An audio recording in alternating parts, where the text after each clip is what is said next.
Yes, people, how's it going? Welcome back to Lilywhite Lane. Good afternoon, good Friday to you all. Hope you're doing good. Hope you're keeping safe and well.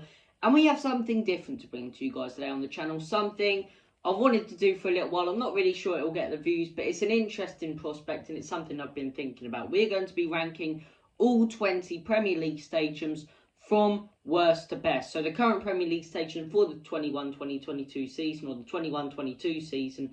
So, look, what I'm going to take into account is how nice the actual stadium is, the structure and the build of the stadium. But the most important factor for me is the fan base and the actual atmosphere created inside the stadium. So look, we're going to be ranking all 20 from best to worst. Do not take offence to this, or at least try not to take offence. It's just my opinion. If you do have a different opinion, which I'm sure some of you guys will do, especially if you're opposition fans, please do comment it in the comment section below. So without further ado, let's delve straight into it. So, look, all of these stadiums are actually alright, in all honesty. We don't have something like a Bet365 stadium where it's just like, it's absolutely vast. So look, bottom of my list has to be Vicarage Road, the home of Watford FC. Now look, it's not the worst stadium. It's actually built quite nice, but it just, everything about it seems very flat. The area it's built in, you know, no real passion shown for football. It's just very flat.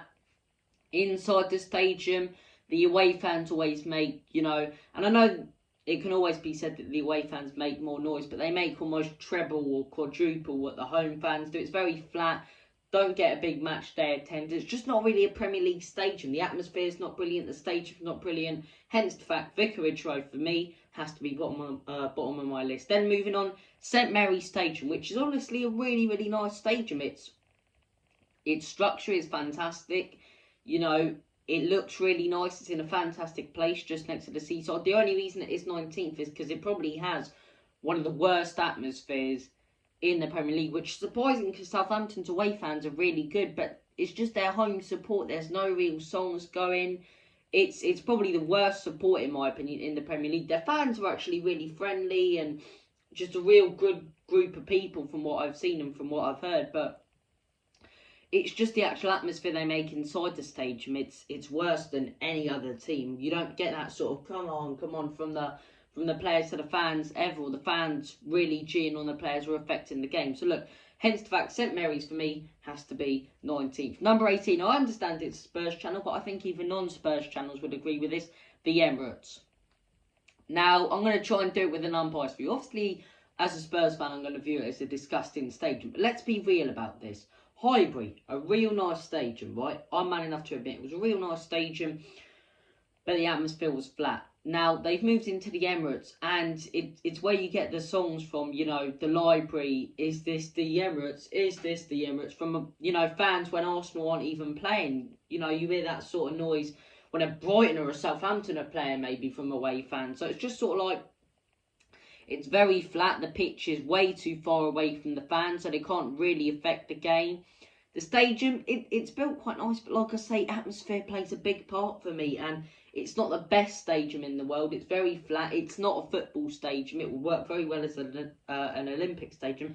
It's not really football type stadium. So the Emirates for me, 18th. The fans way too far away from the pitch, flat atmosphere. Same said for the next one, London Stadium. Pretty much exactly the same. Made a fantastic amount of noise to West Ham fans, as much as I disliked them at the Berlin.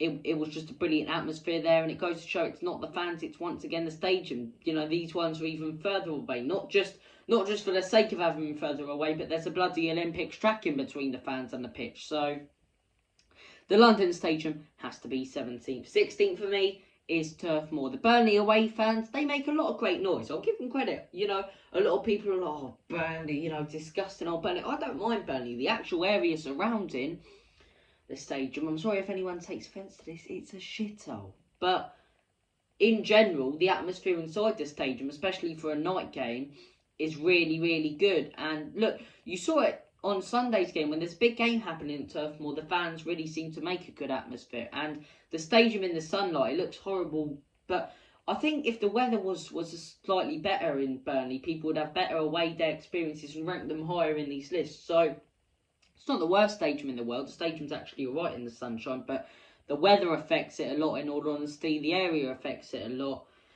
Burnley for me, the atmosphere's not brilliant either. Burnley for me, 16th. 15th, the King Power Stadium. A very similar sort of structure to Watford. The only reason it gets in 5 places higher is because the atmosphere is a lot better in the actual club. But in all honesty, the club have had more to cheer about. You know, they pack out their stadiums most game weeks. They make a good atmosphere. They make good noise, especially when they've got the drums out for a night game. Flat in the daytime, but for a night game, really, really good stadium. I've been there myself. The food in there is phenomenal. I think I had a burger. It was just, it was brilliant. It was a couple of seasons ago. Sadly, not for the excellence that was the 3-2 win this season. But look, not the worst stadium in the world. That's why it's sort of sitting just below mid-table. But the atmosphere, it's not the greatest. Similar sort of structure to Vicarage Road. We'll move on. So King Power 15th, 14th for me, Selhurst Park. The stadium, very, very old school stadium. You know, one big terrace. The stadium is the reason it's 14th. Because if it was based on atmosphere, this for me would be first or second. The atmosphere in Selhurst Park, it's phenomenal. The whole game, it affects the team. It's one of those where you can say the atmosphere in the stadium really does affect the team. The full 90 minutes cheering on their fans. That's especially for a night game. Especially, and I know I say this with a lot of stadiums, but especially for a night game, the Crystal Palace fans, probably some of the best fans in England, in my opinion, constantly supporting their team with the drum out throughout the game.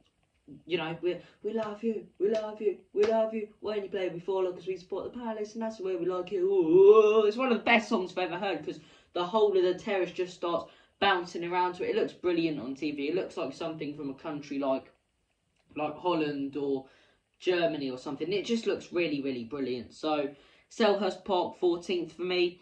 Next up, the Amex Stadium. Lovely stadium. Lovely stadium. Great build to it. Great weather. The reason it's in this position is the surroundings. Nowhere near the seaside. It's in more Hove than it is Brighton, in all honesty.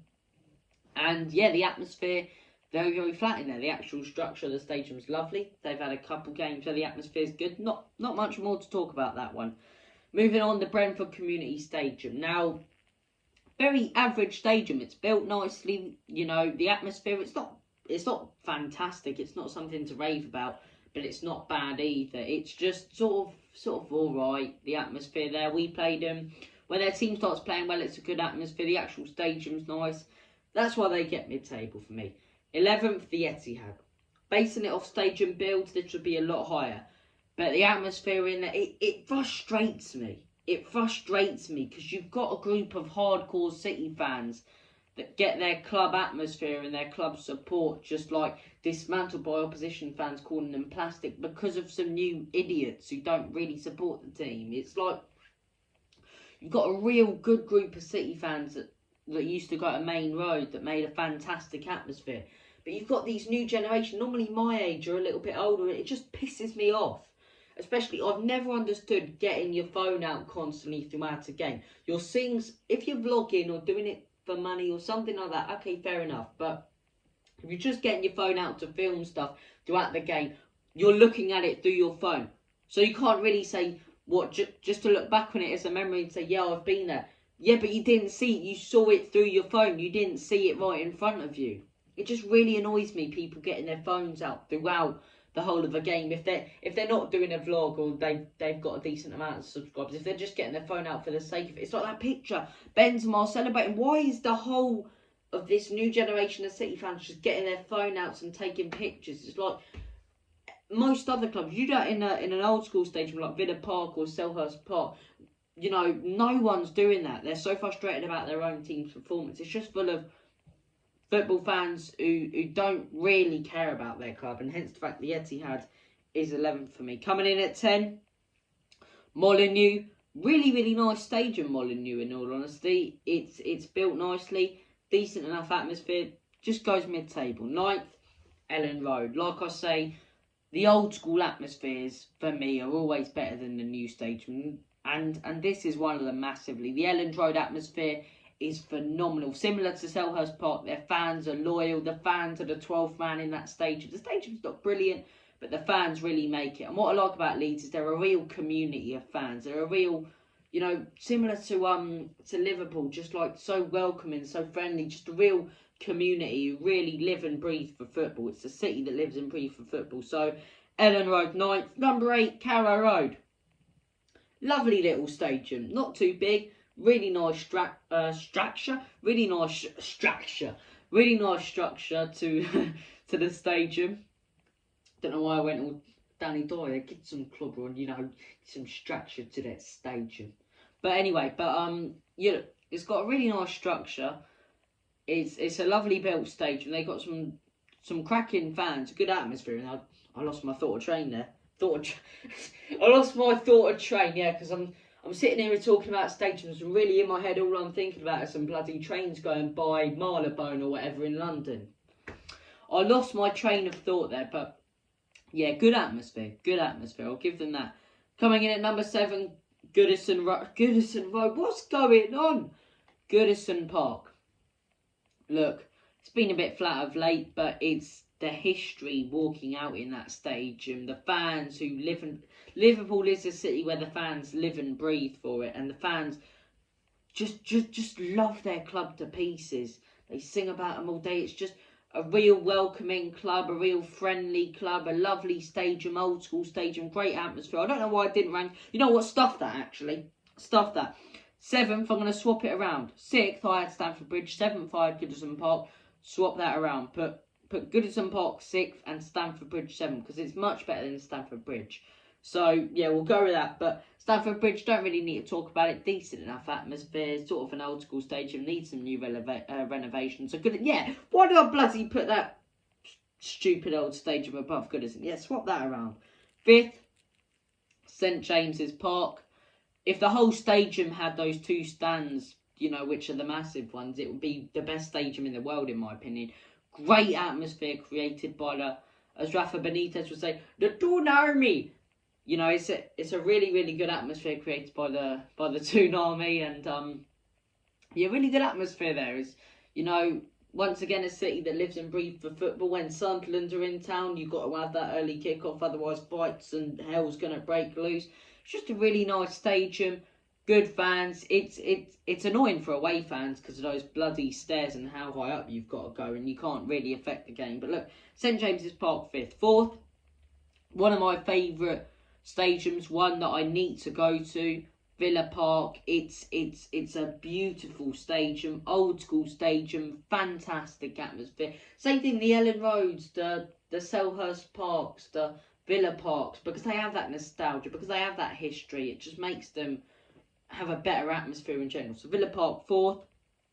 3rd, the Theatre of Dreams. Not at the bloody minute. I doubt many Man United fans are dreaming of flipping Rangnick leading them to a 1-1 draw against Chelsea, a 4-0 loss to Liverpool, and a 3-1 loss to Arsenal. So it's not really the Theatre of Dreams, it's the Theatre of Nightmares at the minute. But look, it gets that nostalgic feel about it, doesn't it? You go there, you can feel the history. I haven't been there myself, but people who have been there say, you know, when you take that photo outside the stadium, when you see it, you know it's a big game, you know it's a big stadium, you know massive moments have happened in there, just riddled with history. So Old Trafford 3rd. 2nd, our stadium, the Tottenham Hotspur Stadium. If White Hart Lane was on here, I'd put it. It'd be harsh to say I'd put it first, because I've put other old school stadiums like Villa Park lower down. But White Hart Lane, much better atmosphere, but it's got the greatest build of the stadium in the world. The atmosphere's good in there. It could be better though, and I think that's because we get so many tourist attractions. But when there's a big game, a Champions League night, or when Arsenal are in town in the next few weeks, it whacks any atmosphere out the water. I don't care what you say about Anfield on a Champions League night. When it's a big night game at the Tottenham Hotspur Stadium, it beats anything for me. So look, Spurs 2nd. Speaking of Anfield, it had to be Anfield first. A stadium filled with history, a city filled with love, a city based on football, where you either support one team or the other. And Anfield is just, it's a lovely stadium, a welcoming set of fans. The atmosphere on a Champions League night, when the fans start singing "You'll Never Walk Alone," and the passion for football and the love for it in that city, it has to be first. It has to be first. I've had massive difficulty speaking on this bloody episode. I don't know what's been going on, but look, thank you for watching this video. those are my 20 stadiums in the Premier League rank. Let me know yours in the comment section below. Thank you for watching. Take care. All the best. God bless. And as always, come on you Spurs. Enoch out. In Conte, we trust.